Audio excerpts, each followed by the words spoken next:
السلام عليكم ورحمة الله وبركاته. الحمد لله رب العالمين والعاقبة للمتقين والصلاة والسلام على نبينا محمد وعلى آله وأصحابه أجمعين. أعوذ بالله من الشيطان الرجيم. بسم الله الرحمن الرحيم. وقضى ربك ألا تعبدوا إلا إياه وبالوالدين إحسانا إما يبلغن عندك الكبر أحدهما أو كلاهما فلا تقل لهما أف ولا تنهرهما وقل لهما قولا كريما.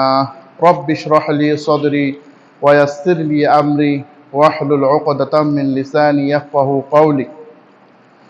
মহান আল্লাহ তাআলার আলিশান দরবারে লাখ কোটি শুকরিয়া আদায় করছি যে মহান আল্লাহ তাবারক ওয়া তাআলা আমাদেরকে আজকের এই দ্বীনি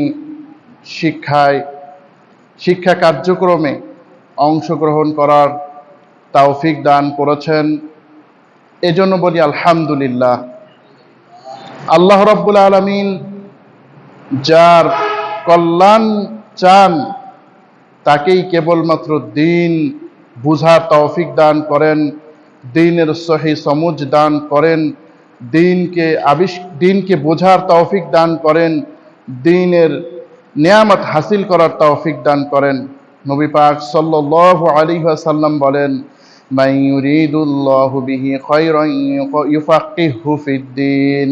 আল্লাহ তাআলা যাকে ইচ্ছা করেন, যার কল্যাণ চান, তাকেই দ্বীনি নিয়ামত দান করেন, দ্বীন শিক্ষার তৌফিক দান করেন, সহি দ্বীন দান করেন। সুবহানাল্লাহ। অগণিত দরুদ ও সালাম প্রিয় নবী মুহাম্মদুর রাসূলুল্লাহ সাল্লাল্লাহু আলাইহি ওয়াসাল্লামের উপরে, যিনি এই দ্বীন শিক্ষার জন্যে, এই দ্বীনকে মানুষকে শিক্ষা দেওয়ার জন্যে 23টি বছর পরিশ্রম করলেন। অবশেষে তিনি এই দুনিয়া থেকে চলে গেলেন, রেখে গেলেন দ্বীন, ইসলাম, কোরআন এবং তার সুন্নাহ। আমরা এখানে যারা উপস্থিত হয়েছে, আমাদের উদ্দেশ্য কি? আমাদের কি উদ্দেশ্যে এখানে আমরা এসেছি? ইলম শিকারী বা উদ্দেশ্য কি? এ সম্পর্কে আমরা দু একটি কথা শুরুতেই আলোচনা করতে চাই। এক নম্বরে কথা হচ্ছে, আমরা এখানে এসেছি একমাত্র আল্লাহর সন্তুষ্টির জন্য। কারণ অন্য কোনো উদ্দেশ্যে যদি কোনো ব্যক্তি কোনো কিছু শিক্ষা করে, তাহলে তার গুরুত্ব অত থাকে না আল্লাহর কাছে। যদি কেউ দ্বীন শিক্ষা করে দুনিয়ার উদ্দেশ্যে, আল্লাহর কাছে সে অত্যন্ত নিকৃষ্টতম প্রতিদানের যোগ্য হয়ে যায়। যদি আল্লাহ রাব্বুল আলামিনের সন্তুষ্টির জন্য দ্বীন আমরা শিখতে পারি, তাহলেই আল্লাহ তাআলা আমাদের ওই দ্বীনের বিধান অনুযায়ী আমল করার তৌফিক দান করবেন। সুবহানাল্লাহ। কিন্তু আমরা এই জিনিসটিকে আমাদের ভুলে গেলে চলবে না যে আমরা হচ্ছে আল্লাহর বান্দা। একই সাথে আমরা প্রিয় নবী মুহাম্মদুর রাসূলুল্লাহ সাল্লাল্লাহু আলাইহি ওয়াসাল্লামের উম্মাহ। আমরা আল্লাহর বান্দার যে দায়িত্ব, আল্লাহর এই কোরআনকে পৌঁছে দেওয়া, আল্লাহর নবীর উম্মত হিসেবে যা দায়িত্ব, তার হাদিসকে পৌঁছে দেওয়ার উদ্দেশ্যেই আমরা আমাদের এই অনুষ্ঠান আমরা শুরু করেছি। আমরা প্রত্যেকটা সময় ইনশাআল্লাহ বিভিন্ন বিষয়ে আলোচনা করার চেষ্টা করব। আমি তো ইলম কালাম নাই, তারপরেও আল্লাহ যেন আমাকে সঠিক কথা বলার তৌফিক দান করেন। সকলে বলেন আমিন। আমি সবচাইতে গুরুত্বপূর্ণ যে বিষয়টি আলোচনার সিদ্ধান্ত নিয়েছি, সেটা হচ্ছে উকুকুল ওয়ালিদাইন, মানে মাতা পিতার অবাধ্য না হওয়া, মাতা পিতার বাধ্য হওয়া, এ বিষয়। কারণ কি, পৃথিবীতে মানুষ সবচাইতে বড় যে জুলুম করে আল্লাহর পরেই, তা হচ্ছে মাতা পিতা। যে মা তাকে কতদিন কষ্ট করেছে, দীর্ঘ 9-10 মাস গর্ভে ধারণ করলো, এরপর পূর্ণ 2-2.5 বছর দুধ পান করালো, যার জীবনের সকল ক্ষেত্রে মায়ের অবদান, সেই মা যখন দুর্বল হয়ে পড়ে, সেই মা যখন অসুস্থ হয়ে পড়ে, সেই মায়ের উপরে সন্তানের বড় করুণ অবস্থা, মানে অত্যন্ত খারাপ অবস্থার সৃষ্টি হয়। ব্যবহার ভালো করে না। যেই পিতা সবচাইতে আপনজন ছিল তার, যার বুকে মাথা না রাখলে তার ঘুম হতো না, সেই পিতা হয়ে যায় সবচাইতে অপর, সেই পিতা হয়ে যায় সবচাইতে খারাপ। আর বন্ধু বান্ধব তাদের সবচাইতে ভালো। অথচ এই মা আর বাবা যদি তাকে লালন পালন না করত, তাহলে সে কিন্তু পৃথিবীর আলোর মুখই দেখতো না। অথচ সে মাতা পিতার সাথে একেবারে খারাপ আচরণ করছে, যার ফলে আমাদের উপরে আল্লাহর গজব নাজিল হচ্ছে, আমাদের উপরে আল্লাহর লানত নাজিল হচ্ছে, আমরা আল্লাহর গজবের মুস্তাহিক হয়ে পড়ছি। আজকে আমাদের সমাজে কত রকমের গজব, অতিবৃষ্টি, অনাবৃষ্টি, কত কিছু। এগুলো কেন হয়? এগুলোর অন্যতম কারণ হচ্ছে পিতামাতার প্রতি আমাদের যে দায়িত্ব, এটা আমরা করি না, আল্লাহর নাফরমানি করি এজন্য। সুতরাং দু একটি কথা পিতামাতার অধিকার সম্পর্কে বলার চেষ্টা করব ইনশাআল্লাহ। আল্লাহ রাব্বুল আলামিন সূরা বনী ইসরাঈলের 22 থেকে 24 নম্বর আয়াত, এই আয়াতগুলোর মধ্যে বলেন, وَقَضَى رَبُّكَ أَلَّا تَعْبُدُوا إِلَّا إِيَّاهُ وَبِالْوَالِدَيْنِ إِحْسَانًا। তোমার রবের পক্ষ থেকে আদেশ হয়েছে, তোমার পালনকর্তার পক্ষ থেকে আদেশ হয়েছে। কি আদেশ হয়েছে? আল্লাহ তা'বুদু ইল্লা ইয়্যাহ, তিনি ছাড়া আর কারো ইবাদত করবে না। তোমার রব যিনি সৃষ্টি করেছেন তোমাকে, সে রব ছাড়া আর কারো ইবাদত করতে পারবে না। আল্লাহ রাব্বুল আলামিন যুগে যুগে যত নবী রাসূল তিনি প্রেরণ করেছেন, এই নবী রাসূলদেরকে এ বিষয়ে আলোচনা করার জন্যই নির্দেশ দিয়েছেন যে আমার তাওহীদের বাণী সব জায়গা তোমরা প্রচার করো। আমি আল্লাহ ছাড়া কারো ইবাদত চলবে না, কোনো মানুষের দাসত্ব চলবে না। তাওহীদ আমাদের সবচেয়ে বড় ধন। সুতরাং যার তাওহীদ নষ্ট হয়ে যাবে, তার সব কিছু নষ্ট হয়ে যাবে। যার তাওহীদ শেষ হয়ে যাবে, তার সব কিছু শেষ হয়ে যাবে। সুতরাং এই তাওহীদকে আমাদের প্রস্তুত করতে হবে নিজেকে খালেস ভাবে। আল্লাহ পাক বলছেন, وَقَضَى رَبُّكَ أَلَّا تَعْبُدُوا إِلَّا إِيَّاهُ وَبِالْوَالِدَيْنِ إِحْسَانًا। আল্লাহর ইবাদতের পরেই আল্লাহ রাব্বুল আলামিন যে আদেশটি করলেন তা হচ্ছে ওয়াবিল ওয়ালিদাইনি ইহসানা, তোমরা মাতা পিতার সাথে ভালো আচরণ করো, মাতা পিতার সাথে ইহসান করো। ইহসান এখানে শুধু দয়া করার কথা আল্লাহ বলে নাই। আল্লাহ পাক বলছেন, তোমার মাতা পিতার গুরুত্ব কত তুমি জানো? আমি আল্লাহর যে ইবাদত করার কথা, এই ইবাদতের পরেই আমি আল্লাহ তোমার মাতা পিতার মর্যাদা দিয়েছি।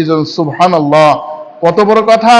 মাতা পিতার ইবাদত আল্লাহর পরেই করতে, মাতা পিতার যে ভালোবাসা স্নেহ, মাতা পিতার প্রতি যে কর্তব্য, এটা আল্লাহর পরেই করতে হয়।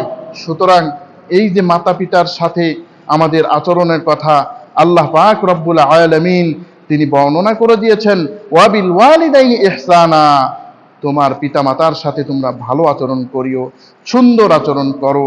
আল্লাহ তাআলা এইভাবেই মানব জাতিকে নির্দেশ প্রদান করছেন। এখন ভালো ব্যবহারের প্রকার কি? অর্থাৎ ভালো ব্যবহার তো করব, বুঝলাম, কিভাবে করব?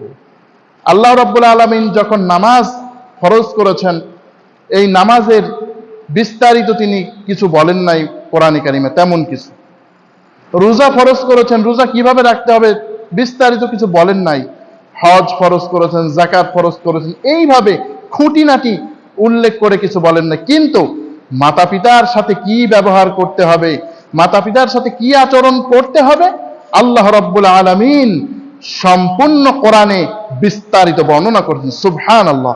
তাহলে এই মাতা পিতার সাথে কি আচরণ করতে হবে আল্লাহ পাক রব্বুল আলামিন শেখান, ইম্মা ইয়াবলুগান্না ইনদাকাল কিবারা আহাদুহুমা, তাদের দুইজনের একজন যদি তোমাদের জীবদ্দশায় যদি জীবিত থাকে, অর্থাৎ মাতা পিতার দুইজনের একজন, কারো হয়তো বা মা আছে, বাবার দুনিয়া ছেড়ে চলে গেছে। অনেকেরই বাবা নাই, চলে গেছে দুনিয়া থেকে, সেই বোঝে বাবার কি মর্যাদা। যার হয়তো বা বাবা আছে, মা নাই, মা মা করে ডাকতে ইচ্ছা করে কিন্তু পারে না। আল্লাহ পাক বলছেন তোমার একজন আছে, ইম্মা ইয়াবলুগান্না ইনদাকাল কিবারা আহাদুহুমা আও কিলাহুমা, অথবা তোমার দুইজনই আছে। তোমার যে কত বড় ভাগ্য, তোমার মাও আছে, বাবাও আছে, তোমার দুইজনে জীবিত আছে, তুমি বড় সৌভাগ্যবান। কি করবে বান্দা শোনো, ফালা তাকুল লাহুমা উফ, তুমি তাদেরকে উফ শব্দটিও বলো না। ওলামায়ে কেরাম বলেছেন উফ শব্দটি মানে যে তুমি তাদের সাথে এমন কোনো আচরণ করিও না যে তোমার ব্যবহারে তারা উফ শব্দটি বলতে পারে, অথবা মাতা পিতার সাথে এমন কোনো আচরণ করিও না যে তারাও তোমার ব্যবহারে তারাও তোমার ব্যবহারে উফ শব্দটি বলতে পারে। অর্থাৎ মাতা পিতার সাথে সব সময় সুন্দর নরম ভাষায় কথা তো বলতেই হবে, বরং উহ শব্দটিও বলা যাবে না। যেমন আমরা মাতা পিতা স্বাভাবিকভাবেই যখন তার বয়স হয় তখন কিন্তু মাতা পিতা একটু দুর্বল হয়ে পড়ে, মাতা পিতার ব্রেন খুব একটা ভালো থাকে না, জ্ঞান বুদ্ধি আগেকার মতো থাকে না, কিছু মনেও থাকে না। একটা কথা হয়তোবা জিজ্ঞাসা করলো কেউ, আর সন্তান বলো এত কথা বলবেন না তো, মানে একটু যেন অন্যরকম বিরক্তিকর ভাব। আল্লাহ পাক বলছেন ফালা তাকুল লাহুমা উফিন, খবরদার তুমি তোমার মাতা পিতার সাথে উফ শব্দটিও ব্যবহার করতে পারবে না। সুবহানাল্লাহ, উফ শব্দটিও তুমি ব্যবহার করবে না, খবরদার। বিষয়টা একজন শায়েখ এভাবেই বলেছেন যে একটা পিতা তার সন্তানকে নিয়ে ঘুরতে বেরিয়েছে, সন্তান প্রশ্ন করে যাচ্ছে যে এটা কি এটা কি এটা কি, পিতা উত্তর দিয়ে যাচ্ছেন কিন্তু বিরক্ত হয় না। ওই সন্তান যখন আবার বড় হয়ে গেল তখন ওই সন্তানের কাছে পিতা কয়েকটা জিনিস জিজ্ঞাসা করলো, বলল আপনার এত প্রশ্নের উত্তর কি দিতে পারি নাকি? তখন বলল যে বাবা, তোমার ছোটবেলায় আমি কত প্রশ্নের উত্তর তোমাকে দিয়েছি, আজ তুমি বিরক্ত হয়ে গেলে? আল্লাহ পাক বলছেন না, বিরক্ত হওয়া যাবে না। ফালা তাকুল লাহুমা উফিন, উফ শব্দটি বলা যাবে না। ওয়ালা তানহারহুমা, খবরদার তাদেরকে ধমক দিও না, তাদেরকে ধমকিয়ে কথা বলো না। দেখা গেল এই ধমকিও কথা বলো না মানে মাতা পিতার অগোচরেও কোনো খারাপ মন্তব্যও করা যাবে না। যেমন পিতা মাতা, কারো আব্বা হয়তোবা 500 টাকা কারো কাছে চেয়েছে, হয়তোবা একটু ঘন ঘনই চেয়েছে টাকা, আপনি সন্তান, আপনি বলতে পারবেন না যে, মনে মনে বলতে পারবেন না আমার বাবার মনে হয় খায় দেয় কাম নাই, এত টাকা কি করে? আল্লাহ পাক বলছেন এই কথাও বলতে পারবে না। ওয়ালা তানহারহুমা, তুমি তাদেরকে ধমক দিয়ে কথা বলতে পারবে না। কিভাবে কথা বলবে? ধমক দিয়ে বলতে পারবে না যখন, ফালা তাকুল লাহুমা উফিন ওয়ালা তানহারহুমা ওয়া কুল লাহুমা কাওলান কারীমা, তুমি তাদের সাথে সম্মানজনক কথা বলবে। যা সম্মানের বিষয়, ওই সম্মান দিয়ে তাকে তুমি কথা বলবে, সম্মান দিয়ে কথা বলবে। যেমন ধরেন আমরা যখন আসি, কোনো এক জায়গা যাই, বা আমাদের কাছেও কেউ যখন মেহমান আসে, আমরা কত সম্মান দিয়ে কথা বলি। আমাদের যদি কেউ বস হয়, আমরা কত সম্মান দিয়ে কথা বলি। আর যদি আজকে আমাদের কোনো সম্মানিত ব্যক্তি আসে, কত সম্মান দেই, খেয়াল করি যে আল্লাহ কোনো অসম্মান হয়েই গেল নাকি। আল্লাহ পাক বলছেন ওই সম্মানিত মানুষ কি করবে? তোমার ওই সম্মানিত মানুষ কিচ্ছু করতে পারবে না। তোমার মাতা পিতা, ওয়ালা তানহারহুমা, তুমি তাকে ধমক দেবে না, ওর চাইতে বেশি সম্মান করবে। আর ওয়াকুল লাহুমা কাওলান কারীমা, তুমি সম্মানজনক কথা বলবে। তুমি তোমার পিতামাতার সাথে সুন্দর আচরণ করবে, কথাবার্তা ভালোভাবে বলবে। আল্লাহ পাক বলছেন উফিল লাকুমা জানাহাজ যুল্লি মিনার রাহমাহ, তোমার যে ভালোবাসার ডানা আছে, তোমার পিতামাতার উদ্দেশ্যে তুমি ডানা মেলে দাও। তুমি তোমার পিতামাতার জন্য ভালোবাসার ডানাকে উন্মুক্ত করে দাও। অর্থাৎ তুমি তোমার সব কিছু তোমার পিতামাতার জন্য পেশ করতে থাকো। বিষয়টা এমন হলো, আমার যদি টাকা থাকে, এই টাকা পয়সা আমার পিতামাতার জন্য উন্মুক্ত করে দিতে হবে। আমার যদি সন্তান থাকে, তাহলে এই সন্তানকেও পিতামাতার জন্য উন্মুক্ত করতে হবে। আমার যদি স্ত্রী থাকে, স্ত্রীকেও পিতামাতার জন্য খেদমতে নিয়োজিত করতে হবে। আমাদের সমাজে এক শ্রেণীর মানুষ ফতুয়া খুঁজে খালি যে শাশুড়ির এবার শ্বশুর শাশুড়ির খেদমত করা ফরজ কিনা আমার উপরে, অনেক মহিলারাই প্রশ্ন করে। অথচ আল্লাহ পাক বলছেন যে এই স্বামীর সব কিছু হচ্ছে নিয়ামত, এই নিয়ামত তার পিতামাতার জন্য উৎসর্গ করতে হবে। সুতরাং আপনি যখন কারো স্ত্রী হয়ে এসছেন, আপনাকেও আপনার স্বামীর পিতামাতাকে সম্মান করতে হবে সাধ্য অনুযায়ী। আল্লাহ পাক রব্বুল আলামিন বলেন, এরপরে সম্মান তো করলে এখন তারা হয়তোবা দুনিয়ায় নাই, অথবা দুনিয়ায় আছে। وَقُلْ رَبِّ ارْحَمْهُمَا كَمَا رَبَّيَانِي صَغِيرًا। দোয়া করো, হে রব, আমাকে আপনি ওইভাবে লালন পালন করুন যেইভাবে তারা আমাকে আমার শৈশবে লালন পালন করেছে। শৈশবে তারা আমাকে লালন পালন করেছে। কিভাবে লালন পালন করলো? আমি ছোট ছিলাম, আমার গায়ে তারা একটু কাদাও মাখতে দেয় নাই, ধুলাও মাখতে দেয় নাই, পরিষ্কার করে দিয়েছে।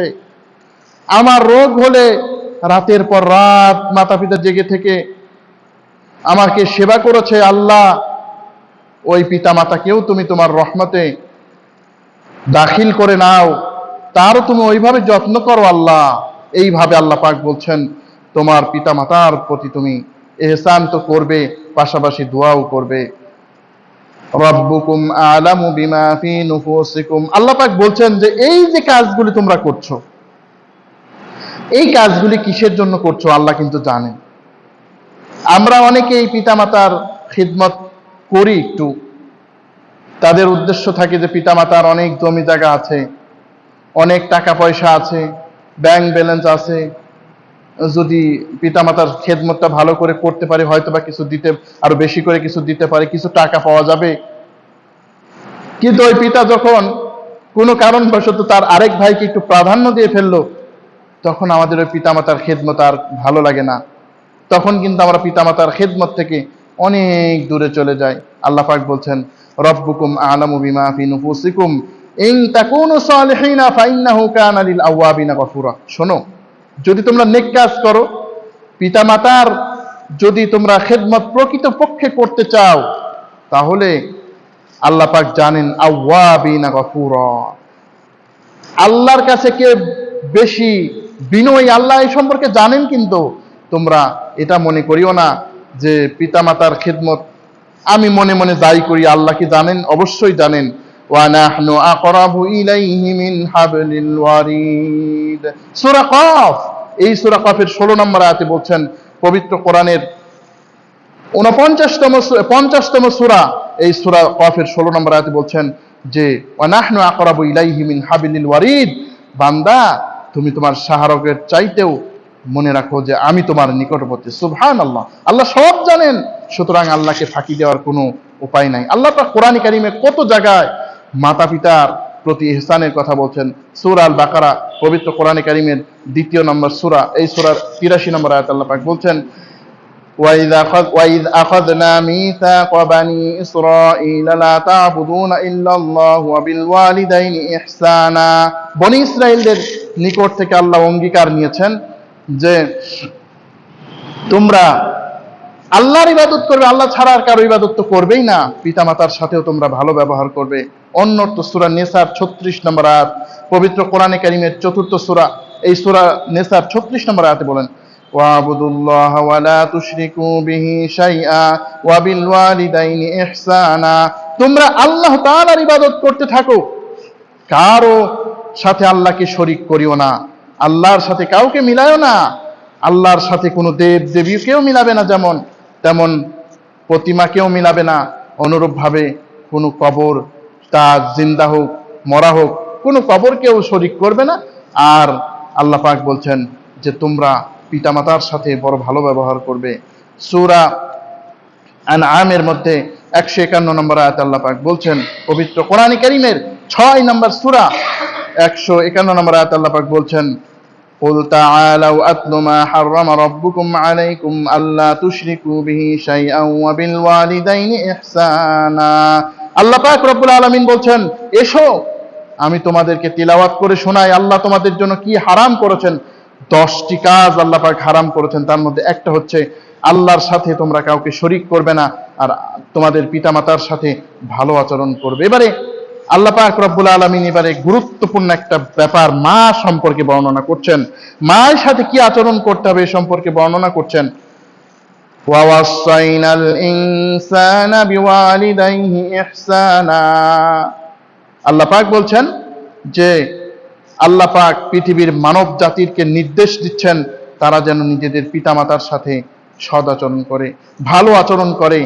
আল্লাহ পাক নিজে নির্দেশ দিচ্ছেন যে তারা যেন তাদের পিতামাতার সাথে ভালো আচরণ করে। ওয়াওয়াসাইনাল ইনসানা বিওয়ালিদাইহি ইহসানা হামালাতহু উম্মুহু কুরহান ওয়া ওয়াদাআতহু কুরহা। কারণ কি জানো, তার মা তাকে গর্ভধারণ করেছে, অত্যন্ত কষ্টে তাকে বহন করেছে।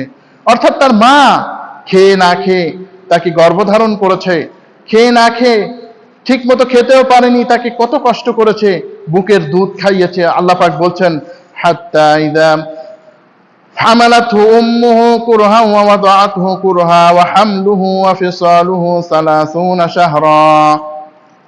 তার দুধ ছাড়ানো 2.5 বছরে হয়, অর্থাৎ 2.5 বছর, 2 বছর, আর গর্ভের নিম্নে 6 মাস, 2.5 বছর। আবার 2.5 বছর অনেক শিশু দুধও খায়। আল্লাহ পাক বলছেন যে 2.5 বছরে তার দুধ খাওয়া শেষ হয়ে যায়।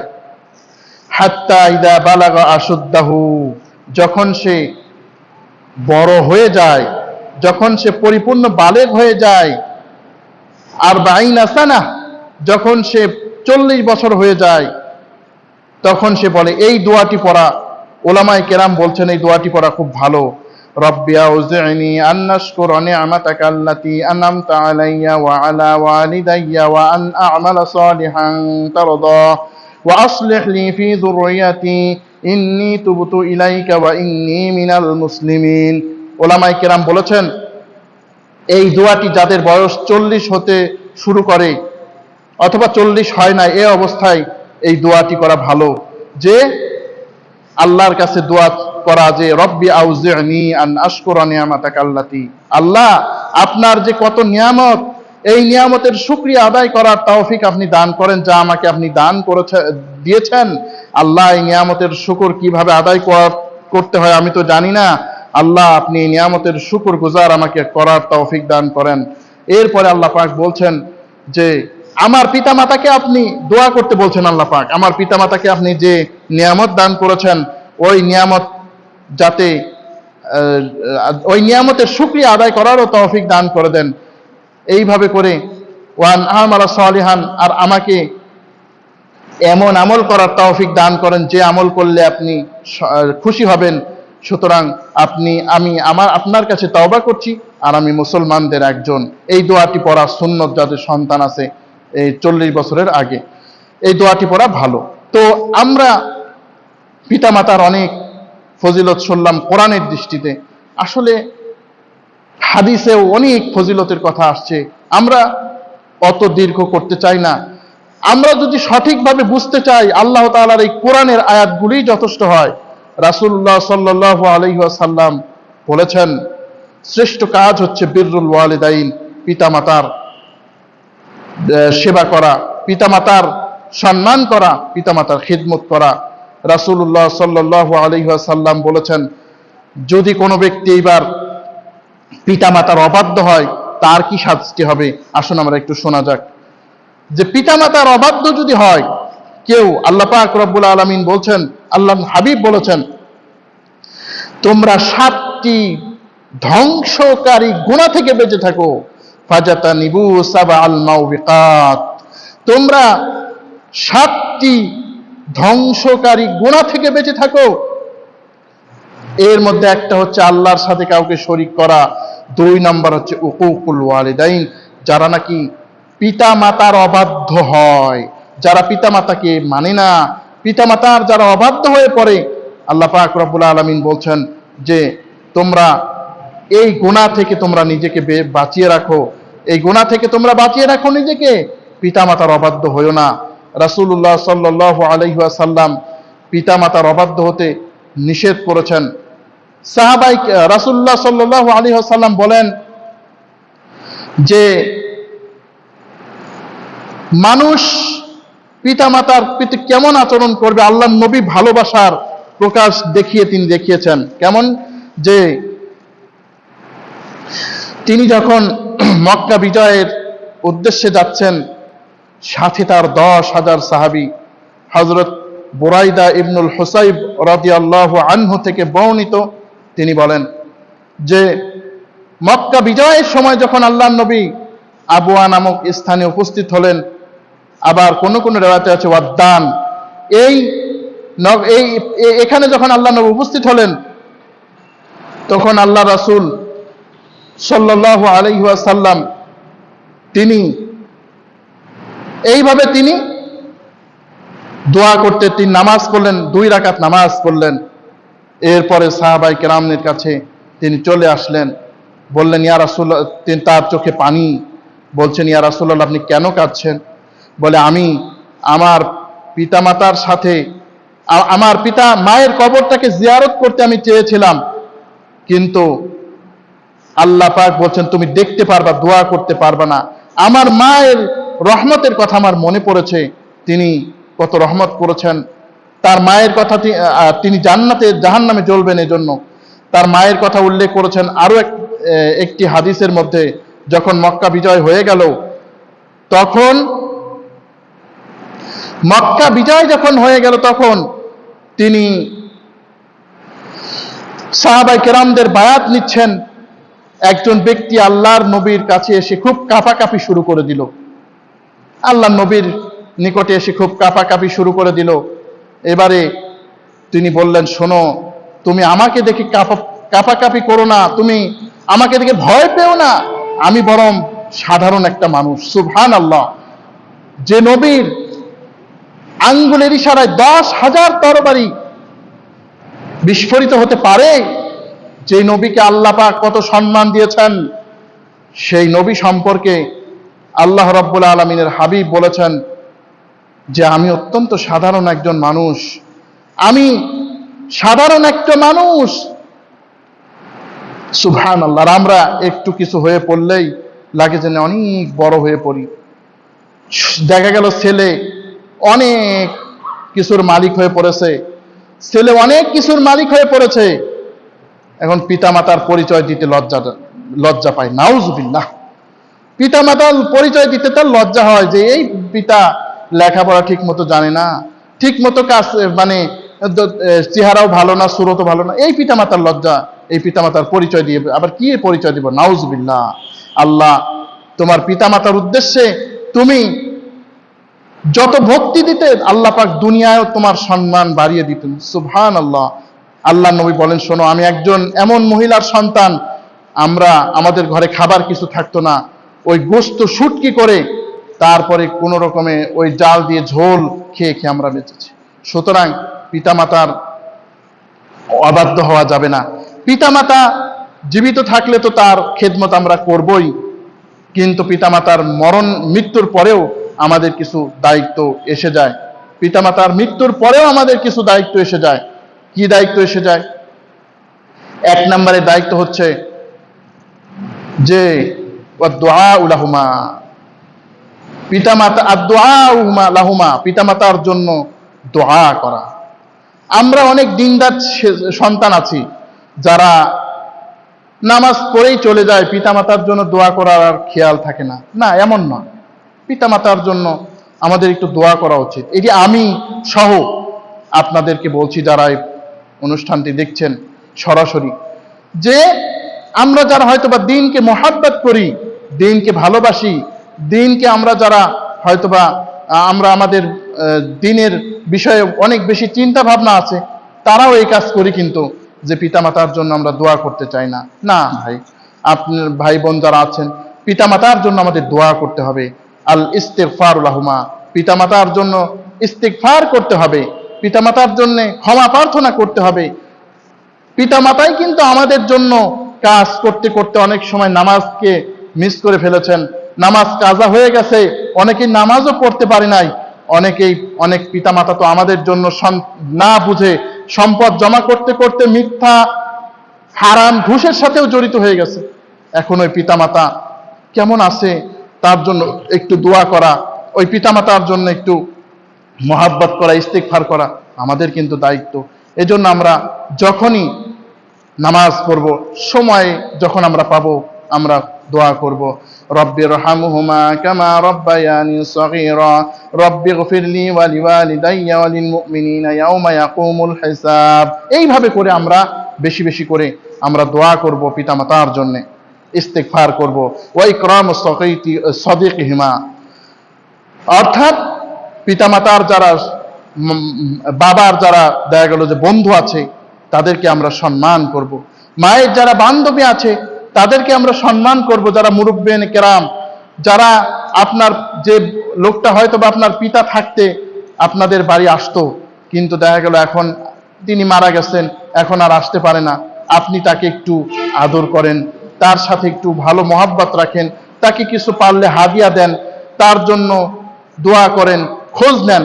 এটাও কিন্তু পিতামাতার জন্য একটা বিরাট আপনার কাজ হয়ে যাবে। হয়তোবা মায়ের ঘনিষ্ঠ একজন সাথী ছিল, সে আপনার মা থাকতে হয়তোবা আপনার বাড়ি যাওয়া আসা করত, কিন্তু দেখা গেল মায়ের মৃত্যুর পরে সে আর এখানে আসে না, কারণ তার তো আর প্রয়োজন নয়। আপনি পর্দার সাথে তার সাথে একটু ভালো আচরণ করেন, আপনার স্ত্রীকে দিয়ে কিছু উপহার পাঠিয়ে দেন, এইভাবে তাদের খোঁজ খবর রাখা। কিভাবে খোঁজ খবর রাখতেন? সাহাবী হযরত আব্দুল্লাহ ইবনে ওমর রাদিয়াল্লাহু তাআলা আনহু থেকে বর্ণিত হয়েছে, তিনি একদিন একটা স্থানে যাচ্ছিলেন উটে চড়ে, একজন বেদুইন, গ্রাম্য বেদুইন, কিচ্ছু বোঝে না, লেখাপড়া জানে না, আদব কায়দা জানে না, কিচ্ছু জানে না।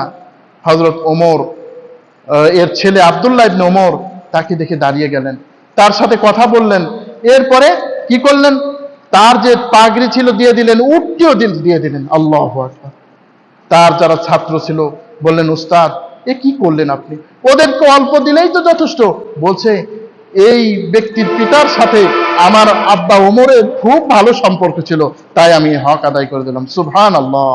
আল্লাহর নবী সাল্লাল্লাহু আলাইহি ওয়াসাল্লাম যখন তায়েফ গমন করলেন, আল্লাহর নবী যখন তায়েফ তিনি গেলেন, তখন তাইফের যুদ্ধে মুসলমানরা অনেক সম্পদ অর্জন করলেন। আল্লাহর নবী যে রানা নামক স্থানে অবস্থান করছেন, এমন অবস্থায় একজন বৃদ্ধা মহিলা চলে আসলেন আল্লাহর নবীর কাছে। আসার পরে আল্লাহর নবী উঠে দাঁড়িয়ে গেলেন, তার যে পাগড়ি মুবারক ছিল তিনি তাকে বিছিয়ে দিলেন। এরপরে মহিলা বসলেন, এরপরে তার সাথে কিছু কথাবার্তা বলে তিনি চলে গেলেন। সাহাবাই কেরাম জিজ্ঞাসা করলেন, এই মহিলার শান কি? তিনি বললেন, এই মহিলা হচ্ছে আমার নবীর দুধ মাতা হযরতে হালিমাতুস সাদিয়া রাদিয়াল্লাহু আনহা। সুবহানাল্লাহ, কত বড় কথা, কত বড় নিয়ামত! আমার নবী পিতামাতার সাথে কি আচরণ করলেন। আরো কিছু কথা এখানে আছে। পিতামাতার যদি কোনো ঋণ থাকে, ওই ঋণকেও আমাদের পরিশোধ করতে হবে। কিন্তু আমরা বাস্তবতা হলো, দেখেন, আমরা পিতামাতা মরলে পরে অনেক বড় অনুষ্ঠান করি, পিতামাতা মরলে অনেক বড় অনুষ্ঠান আমরা করি। এই অনুষ্ঠান করে অনেক টাকা, আমাদের লাখ লাখ টাকা খরচ হয়, কিন্তু পিতা দেখা গেল পিতার কাছে অমুক ব্যক্তি 50,000 টাকা পাবে, আসলে আমরা তেমন কোনো গুরুত্বই দেই না। কিন্তু এই যে ঋণ, এই ঋণ যদি থাকে, তাহলে কিন্তু আপনার পিতামাতার কোনো ইবাদত কবুল হবে না। আল্লাহর নবী সাল্লাল্লাহু আলাইহি ওয়াসাল্লাম যে ব্যক্তির ঋণ ছিল তার জানাজা পর্যন্ত পড়েন নাই। আপনার পিতামাতাকে আপনি, আপনার আব্বাকে আপনি ঠেকিয়ে রাখবেন? আরো অনেক হাস্যকর কথা বলে। আমরা এই যে বলি ওই জানাজার সময়, যদি কেউ আপনারা কেউ যদি আমার পিতার কাছে কিছু পেয়ে থাকেন আপনি বলবেন, আমরা পৌঁছে দেব। দেখেন, যার টাকা সে কিন্তু ঠিকই যায় আপনার কাছে। বলতে হয় না যে ভাই আমি টাকা পাবো, তুমি টাকা পাবা নাকি, এই কথা বলতে হয় না। এজন্য পিতামাতার যদি কোনো ঋণ থাকে আমাদেরকে কিন্তু ওই ঋণকে শোধ করে দিতে হবে। এই জিনিসগুলো আমরা খেয়াল করে দেখব।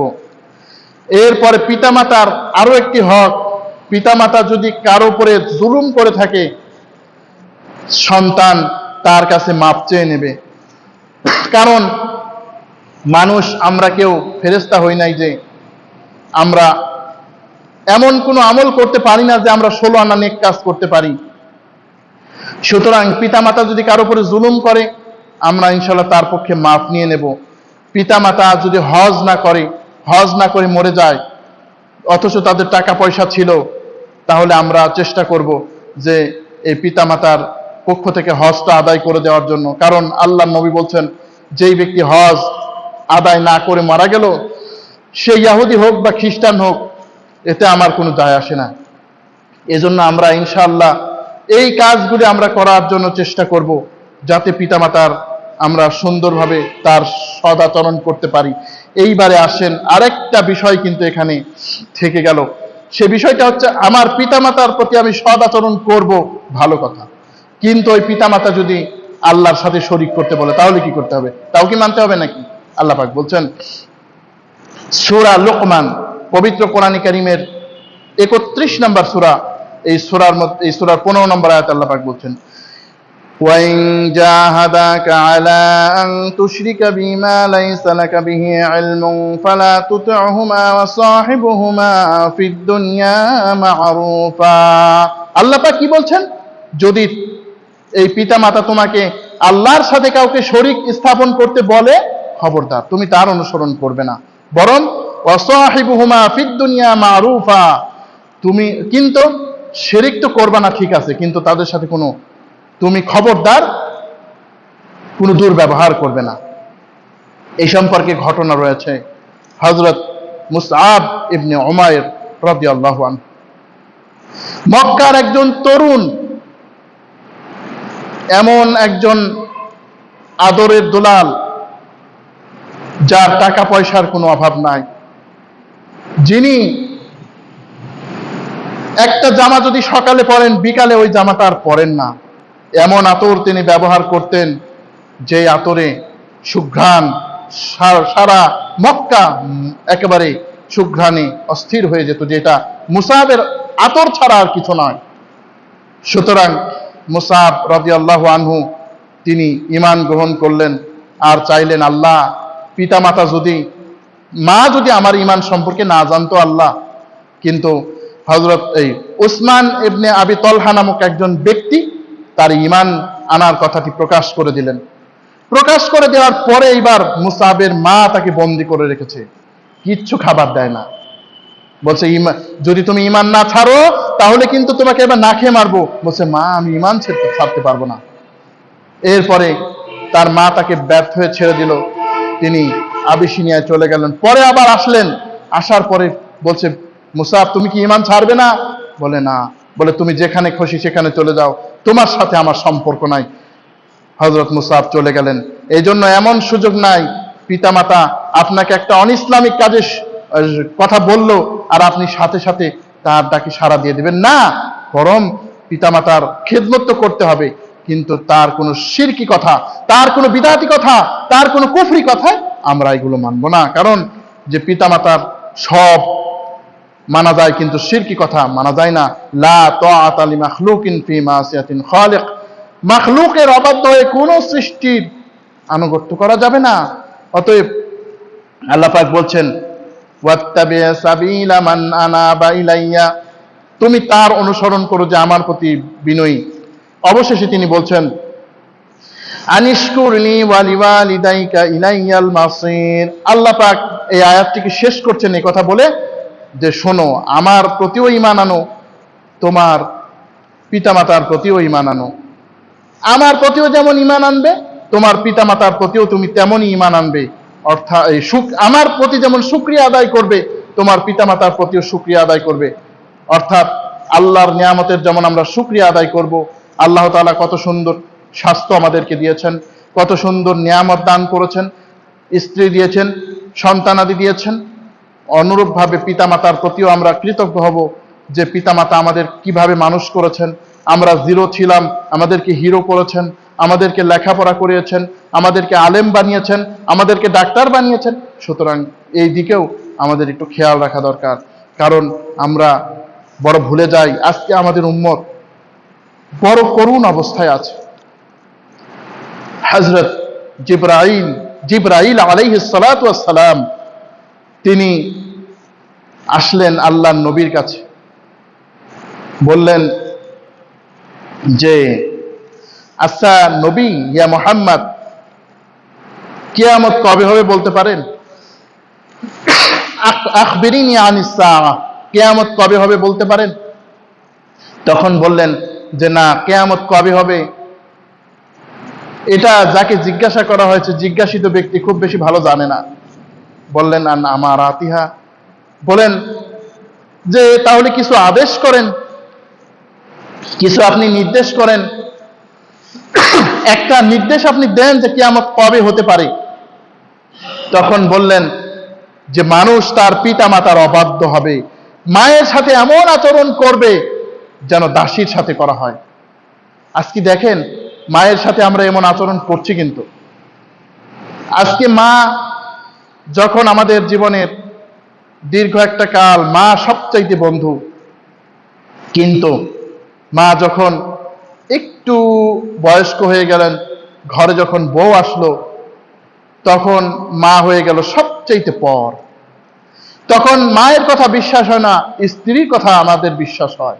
এমনকি আমরা যারা সকল হয়তোবা আমরা ইসলামের কাজ করি, আমরা ইসলামের অনুসরণ করে বলে দাবি করি, আমাদেরও এই রোগ আছে যে আমরা মায়ের কথা বিশ্বাস করতে চাই না, আমরা মায়ের কথা পাত্তা দিতে চাই না। এটাই আল্লাহর নবী বলছেন যে মায়ের সাথে এমন আচরণ করা হবে যে আচরণটি দাসীর সাথে করা হয়। সুতরাং এই মা আমাদের কত নিয়ামত, পিতা আমাদের কত নিয়ামত। আল্লাহ রাব্বুল আলামিন এত নিয়ামত রেখেছেন, আপনি যদি হাজার নেক কাজ করেন, তারপরেও যদি আপনার পিতামাতা আপনার প্রতি অসন্তুষ্ট হন, তাহলে আপনার ওই আমলে কোনো লাভ হবে না। আল্লাহর নবী সাল্লাল্লাহু আলাইহি ওয়াসাল্লাম একদিন জুমায় খুতবা দেওয়ার জন্য উঠলেন। জিবরাইল আলাইহিস সালাতু ওয়াস সালাম বললেন, হে আল্লাহর নবী, আপনি আমিন বলেন। দ্বিতীয় সিঁড়িতেও যখন তিনি উঠলেন, তিনি বললেন আপনি আমিন বলেন। তৃতীয় সিঁড়িতেও যখন উঠলেন, তখনও তিনি বললেন আপনি আমিন বলেন। তখন আল্লাহর নবী বললেন, কিসের জন্য আমিন বলবো? তখন বললেন যে যেই ব্যক্তি রমাদানুল কারীম, রমজান মাস যে ব্যক্তি পেয়েছে, অথচ রমজান মাস পেয়ে জান্নাত কামাই করতে পারলো না, সে ধ্বংস হোক। আল্লাহর নবী বললেন, আমি বললাম আমিন। এই যে রমজান মাস আমাদের থেকে চলে গেল, আমরা অনেকে অবহেলার সাথে কাটিয়ে দিলাম। এরপরে বলছেন যেই ব্যক্তি আমার নাম শুনে দরুদ পড়ল না, সেও ধ্বংস। আল্লাহর নবী বলেন, আমি বললাম আমিন। আজকে আমরা আল্লাহর নবী সাল্লাল্লাহু আলাইহি ওয়াসাল্লামের নাম তো শুনি, ভালোই শুনি, কিন্তু নবীর শানে দরুদ পড়তে আমাদের মনে থাকে না। আল্লাহ রাব্বুল আলামিন কোরআনে কারিমে বলেছেন, ইন্নাল্লাহা ওয়া মালাইকাতাহু ইউসাল্লুনা আলান নবী ইয়া আইয়ুহাল্লাযীনা আমানু সাল্লু আলাইহি ওয়া সাল্লিমু তাসলিমা। কোরআনে আল্লাহ পাক গুরুত্ব দিচ্ছেন দরুদের। দরুদ নিয়ে আমরা ইনশাআল্লাহ আরেকদিন আলোচনা করব। কিন্তু একটা বিষয় আমাদের একটু জানা উচিত, যেই দরুদ আমাদের পড়া উচিত আল্লাহর নবীর নাম শুনে। এরপরে আল্লাহর নবী যে মেন বিষয় আমাদের আলোচনা, যে বিষয়টি বললেন, যে ব্যক্তি মাতা পিতাকে জিন্দা পেয়ে জান্নাত কামাই করতে পারলো না, ওই ব্যক্তি ধ্বংস হোক। নাউজুবিল্লাহ। আমরা কোন জগতে আছি, কোথায় আছি? কত ইবাদত করেন আপনি, কত রাকাত নফল নামাজ পড়েছেন, ওটা আল্লাহ দেখবে না। কোন মসজিদের ইমাম আপনি, ওটা দেখবে না। কোন পীরের মুরিদ, ওটা দেখবে না। আল্লাহ তাআলা দেখবেন যে তুমি তোমার পিতামাতার সাথে কি আচরণ করেছো। রাসূলুল্লাহ সাল্লাল্লাহু আলাইহি ওয়াসাল্লাম বলছেন, বুখারী শরীফের হাদিস, আল জান্নাতু তাহতা আকদামিল উম্মাহাত, যে মায়ের পায়ের নিচে সন্তানের বেহেশত। সুবহানাল্লাহ, এমন কোন ব্যক্তি আছে যার পায়ের নিচে সন্তানের বেহেশত হতে পারে? যার পায়ের নিচে সন্তানের বেহেশত হতে পারে এমন কিছু নাই। সুতরাং এই যে মা, এই মায়ের পায়ের নিচে আল্লাহর নবী সন্তানের বেহেশতর কথা বলেছেন, জান্নাতের কথা বলেছেন। সুতরাং আমরা এই জিনিসটি আমরা ভুলে গেলে চলবে না। আমরা যতই নেক আমল করি না কেন, আমাদের যদি পিতামাতার সাথে সম্পর্ক খারাপ থাকে, আমাদের কিন্তু সবই বরবাদ। পিতামাতা যদি একটু দোয়া করে দেয়, আল্লাহ রাব্বুল আলামিন আপনার ভাগ্য খুলে দেবেন। পিতামাতা যদি একটু অসন্তুষ্ট হয়, তাহলে কিন্তু আপনার ভাগ্য নষ্ট হয়ে যেতে পারে। আল্লাহর নবী সাল্লাল্লাহু আলাইহি ওয়াসাল্লামের মা বাপ ছিল না, তিনি কত আফসোস করেছেন। আল্লাহ রাব্বুল আলামিন তাকে মাত্র 6 পিতার মুখ তো তিনি দেখেননি। 6 বছর বয়সে আল্লাহর নবীর আম্মাজান ইন্তেকাল করে ফেললেন। কত দুঃখ আল্লাহর নবী। এই জন্য আল্লাহর নবী মাতা পিতার সাথে সৎ ব্যবহার করার জন্য সুন্দরভাবে ওসিয়ত করছেন। বদরের যুদ্ধ, একজন সাহাবী বড় আগ্রহ নিয়ে এসছে, ইয়া রাসূলুল্লাহ, আমি একটু বদরের যুদ্ধ যেতে চাই। তার আগে আল্লাহর নবী জিজ্ঞাসা করলেন, তোমার মা তো অসুস্থ, তার খবর কি? বলে, ইয়া রাসূলুল্লাহ, আমার মা একভাবে আল্লাহ দেখবেন আমি বদরের যুদ্ধে যেতে চাই। আল্লাহ নবী বলছেন, যাও বাড়ি মায়ের খেদমত করো, আর বদরের যুদ্ধের নেকি তুমি আল্লাহ তো তোমাকে এমনি দিয়ে দেবেন। সুবহানাল্লাহ।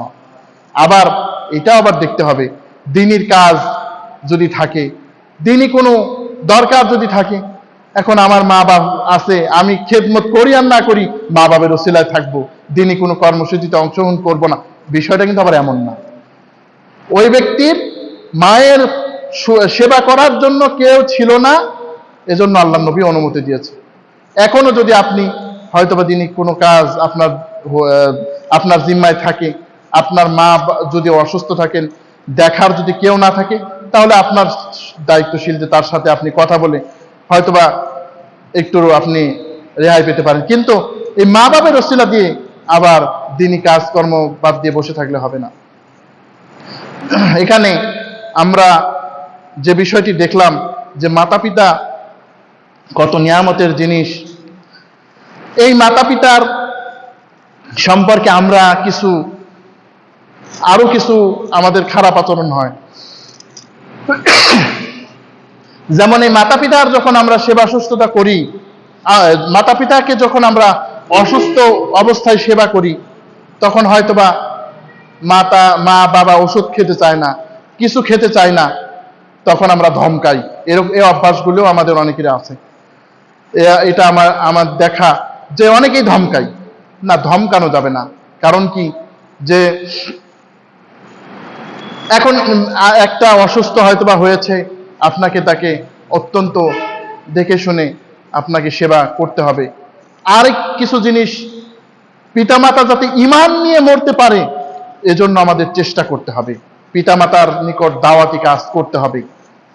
আল্লাহ পাক রব্বুল আলামিন সবচাইতে যে গুরুত্বপূর্ণ ব্যাপার তিনি উল্লেখ করেছেন, যে পিতামাতার সাথে ভালো আচরণের এটাও একটা অংশ, যে আল্লাহর নবী সাল্লাল্লাহু আলাইহি সাল্লামের দ্বীনের প্রতি পিতামাতাকে আহ্বান করতে হবে। দেখা গেল আমি ইসলামের এই যে আমরা এখন শিখলাম অনেক কিছু, এইগুলি হয়তো পিতামাতা অনেকেই জানে না হয়তো বা পিতামাতা। সুতরাং অনেক কিছুই তারা জানে না, কোনটা শিরক, কোনটা বিদআত, কোনটা কুফর, কোনটা জুলুম, এগুলো বুঝে না। মাতা পিতাকে ভালো করে ধৈর্য ধারণ করে তাকে বোঝাতে হবে যে মা এইভাবে করবেন না, এইভাবে করেন। এখন আপনার পিতামাতা হয়তোবা বাপ দাদার যুগ থেকে একটা কাজ করে আসছে যা ইসলামে নাই। আপনি তাকে বললেন যে এই কাজগুলি মা করবেন না। এখন পিতামাতা বলছেন, আমার বাপ দাদার যুগ থেকে করে আসছি, তোর মতো ছোকরার কাছে কি শিখবো? আমি কি ধমক দেব তাকে? না। ফালা তুতিউহু, আল্লাহ পাক রব্বুল আলামিন বলছেন, ওয়ালা তানহারহুমা, ধমক দেবে না তাকে। তাকে ভালো করে তুমি বুঝে সুন্দর করে তুমি তাকে বলতে থাকবে। দেখবে একদিন ইনশাআল্লাহ তোমার পিতামাতাও বুঝে যাবে। পিতামাতা সংক্রান্ত আরো বিষয় হলো যে পিতামাতা যখন ইন্তেকালের সময় হয় তখন এই পিতামাতার প্রতি আমাদের দায়িত্ব হয়ে যায় পিতামাতা যদি ঈমান সহকারে মৃত্যুবরণ করতে পারে। কারণ কি, শয়তান অনেক ষড়যন্ত্রের জাল ছড়ায় বেঈমান বানানোর জন্য মানুষকে। সুতরাং এই বিষয়ে আমাদের একটু খেয়াল রাখতে হবে যাতে আমরা পিতামাতার পিতামাতা যাতে ঈমান নিয়ে মরতে পারে সেই তৌফিক যাতে আমরা আল্লাহর কাছে চাই। হযরত আবু হুরায়রার ঘটনা আমরা জানি, আমরা এই ঘটনা অনেকেই জানি কিন্তু আমলে নেই না। আবু হুরায়রা রাদিয়াল্লাহু আনহু তিনি ইসলাম গ্রহণ করেছেন কিন্তু তিনার মা ইসলাম গ্রহণ করে না। এখন বিষয় হলো যে একদিন আল্লাহর নবীর কাছ থেকে মায়ের কাছে যেতে হয়তো একটু দেরি হয়েছে। তখন আবু হুরায়রা মা বলছে, কোথায় ছিলি? বলছে যে ওই কদম, যেই কদম চুমতে পারলে এই পৃথিবী ধন্য হয়, আমি ওই নবীর শানে গিয়েছিলাম, নবীর খেদমতে গিয়েছি। আল্লাহর নবীর সাহাবী আবু হুরায়রা রাদিয়াল্লাহু তাআলা আনহু বলেন, তা আমার মা আমাকে বেধড়ক মারা শুরু করে দিলেন, অত্যন্ত প্রহার করা শুরু করে দিলেন।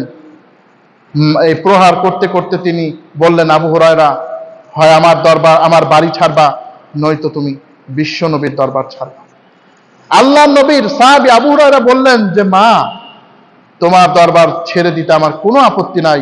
আমি সুন্নতে নববী, যে নবী বিশ্বজাহানের জন্য রাহমাতুল লিল আলামিন হয়ে এসেছেন, ওই নবীর দরবার আমি ছাড়তে পারবো না। এরপর চলে গেলেন। চলে যাওয়ার পরে আল্লাহর নবীর কাছে তিনি কানাকাটি করতে বলছেন যে ইয়া রাসূলুল্লাহ, আমি তো, আমার মা তো আমাকে মারলো, অত্যন্ত মারা মেরেছে। বলে, মা তোমাকে মারবে কেন? কোনো খারাপ আচরণ করেছো নাকি? বলে না। বলে, কেন মারলো? বলল যে আপনার দরবার থেকে আমি দূরে সরে একটু যেতে দেরি হয়েছে, এজন্য মেরেছে। বলছে, মা মেরেছে, আমি আল্লাহর নবী কিছু করতে পারবো না। সুবহানাল্লাহ। কোরআন কারীম, এই কোরআন যে শুধু বিধিবিধানের বিধান দিয়েছে তা তো নয়, বরং আল্লাহর নবীও দিয়েছেন। আল্লাহর নবী অনেক হারাম হালাল নির্ধারণ করার ইখতিয়ার পেয়েছেন আল্লাহর পক্ষ থেকে। সেই নবী বলছেন যে আমার করার এখানে কিচ্ছু নাই। তখন আল্লাহর নবী বলছে, আমি কিচ্ছু করতে পারবো না। তখন আবু হুরায়রা বলছেন যে আমি অভিযোগ করতে আসি নাই, বরং আমি এসেছি আল্লাহর নবী, আপনি শুধু একটু দোয়া করে দেন যাতে আল্লাহ পাক আমার মাকে হেদায়েত করেছেন। আল্লাহর নবী দোয়া করলেন, আল্লাহুম্মা ইহদি উম্মে আবি হুরায়রা, হে আল্লাহ, আবু হুরায়রার মাকে তুমি হেদায়েত নসিব করো। আল্লাহর নবীর সাহাবী আবু হুরায়রা, অনেক লম্বা ঘটনা। আল্লাহর নবীর সাহাবী আবু হুরায়রা গেলেন, বাড়ি পৌঁছে দেখেন যে মা গোসল করছে। মায়ের কণ্ঠে মনে হয় যে ওই শিরকিয়াতের কঠোরতা নাই, তাওহীদের যেন গন্ধ আসছে। এরপরে আবু হুরায়রার মা বললেন যে তোমাকে যাই মারলাম, এই মারা আমার ভুল হয়েছে। এমন একজন সত্তা যিনি নাকি, সুবহানাল্লাহ, যিনি নাকি যার কদম চুমতে পারলে গোটা দুনিয়া ধন্য হয়, এমন ওই নবী, তার কাছে তুমি গিয়েছো, এতে তো আমার খুশি হওয়া উচিত।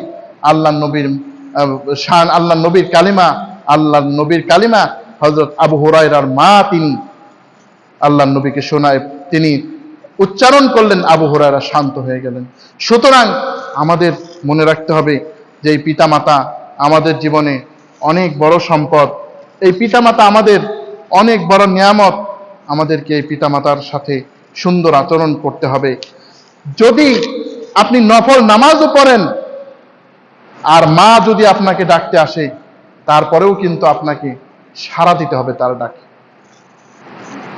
জুরাইজ আবেদের ঘটনা আপনারা জানেন যে তিনি নাম করা একজন দরবেশ ছিলেন। সবাই জানে ভালো একজন দরবেশ আছে আমাদের এই সমাজে। আমরাও যদি কোনো দিনদার আল্লাহওয়ালা যদি আমরা তাকে দেখি, আমরা তাকে সম্মান করি, আমরা তাকে ভালোবাসি আর তার নাম ছড়ায়। তো জোরাইজ একদিন নামাজ পড়ছেন, বাড়ি যায় না, কিচ্ছু করে না, ওই গাছের পাতা যা পায় সে খায়। জোরাইজ একদিন নামাজ পড়ছেন, নামাজ পড়তে পড়তে এবারে জোরাইজ বললেন, জোরাইজের মা এসছে তাকে দেখার জন্য। তো আল্লাহ নবী জোরাইজ তখন বললেন, আল্লাহুম্মা উম্মি ওয়া সালাতি, হে আল্লাহ, আমার নামাজ, আমার মা, আল্লাহ আমি কোনটাকে প্রাধান্য দেব আল্লাহ? ওলামায়ে কেরাম বলেন, জোরাইজ হচ্ছে আবেদ ছিল কিন্তু সে আলেম ছিল না। জোরাইজ আবেদ ছিল কিন্তু সে আলেম ছিল না, যার ফলে সে জানতো না যে যদি মা ডাকে সাড়া দেয়, মা যদি কাউকে ডাকে তাহলে নফল সালাত বাদ দিয়েও মায়ের ডাকে সাড়া দেওয়া যায়। আজকে আমরাও অনেক আবেগ ইমোশনের ফলে অনেক কাজ করি, কিন্তু আমরা দেখা গেল যে আমাদের ইসলামকে খুব ভালো লাগে, ইসলামের জন্য একটা কথা কেউ বলল, অমনি আমরা হই হই করে ছুটলাম, আমরা চিন্তাও করলাম না যে এর কথার দলিল কি, এই কথার রেফারেন্স কি, এই কথার ভিত্তি কি, আমরা একটু চিন্তাও করলাম না। এজন্য আমাদের যে আলেমই যে কথাই বলুক না কেন, আমাদের কিন্তু রেফারেন্স সহ, আমাদের কিন্তু দলিল সহকারী কথা আমাদের বলতে হবে। সুতরাং আমরা এই রেফারেন্স দলিল সহ কথা বলবো আর দলিল সহ আমল করবো। একজন বললেই হলো না, একজন বললেই বললো যে এই কথা, এই কাজ করো, ওই কাজ করো, আর আমি ছুটে যাব। আমার ভিতরে কি বিবেক বিবেচনা কিছু নাই নাকি? আচ্ছা, তো যাই হোক, হযরত জুরাইজ আবেদ এইভাবে দোয়া করলেন। প্রথম দিন আম্মা ঘুরে গেলেন, দ্বিতীয় দিনও ঘুরে গেলেন, তৃতীয় দিন আর সহ্য হলো না মায়ের, বলে আল্লাহ, জোরাইজ এত বড় দরবেশ হয়ে গেল, আল্লাহ আমি দোয়া করি ও যেন বেঈমান মহিলা না দেখে না মরে। এরপরে একজন নারী বলছে, তোমরা ওই জোরাইজকে কি মনে করো? বলে সে একজন আল্লাহর ওলি, বলে ওকেও আমি ফাঁসাবো। একজন চ্যালেঞ্জ করলো, মহিলা আসলো, ডান দিকে বাম দিকে উপর সামনে পেছন দিকে, জোরাইজ তাকায় না। তারপরে সে একজন রাখালের সাথে জেনা ব্যভিচার করলো, সন্তান হলো। সন্তান ভূমিষ্ঠ হওয়ার পরে বলল যে সন্তানটি কার? বলে জোরাইজের। লোকেরা তো লাঠি সুটা নিয়ে তারপরে তাকে মারা শুরু করে দিল, জানেন তো জনগণের মার। তো মারা শুরু করলো, বলে মারছেন কেন? বলে যে তুমি মহিলার সাথে এই কাজ করেছো। জোরাইজ বলল যে কাজটা একটা হয়ে গেছে, মায়ের অবাধ্য হয়েছি, ঠিক আছে ভাই, আমাকে 2 রাকাত নফল নামাজের সুযোগ দেন। 2 রাকাত নফল নামাজ পড়লো। বলে ভাই ওই শিশুটির সাথে আমি কথা বলবো। শিশুটি কই? বলছে কোলের শিশু কি কথা বলতে পারে? পাগল হয়েছো? বলছে না, বললে আমাকে মেরে ফেলবেন। এরপরে কোলের শিশুটি কথা বলল। কোলের শিশুটিকে বলল, বাবা তোমার সন্তান, তোমার পিতাকে। শিশুটি কথা বলে উঠলো যে অমুক রাখাল।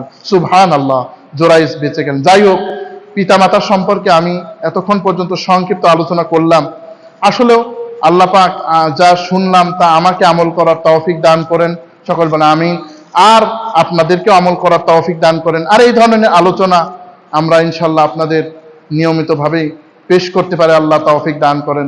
সুবহানাকা আল্লাহুম্মা ওয়া বিহামদিক, আশহাদু আল্লা ইলাহা ইল্লা আনতা আস্তাগফিরুকা ওয়া আতুবু ইলাইক। আসসালামু আলাইকুম ওয়া রাহমাতুল্লাহি ওয়া বারাকাতুহু।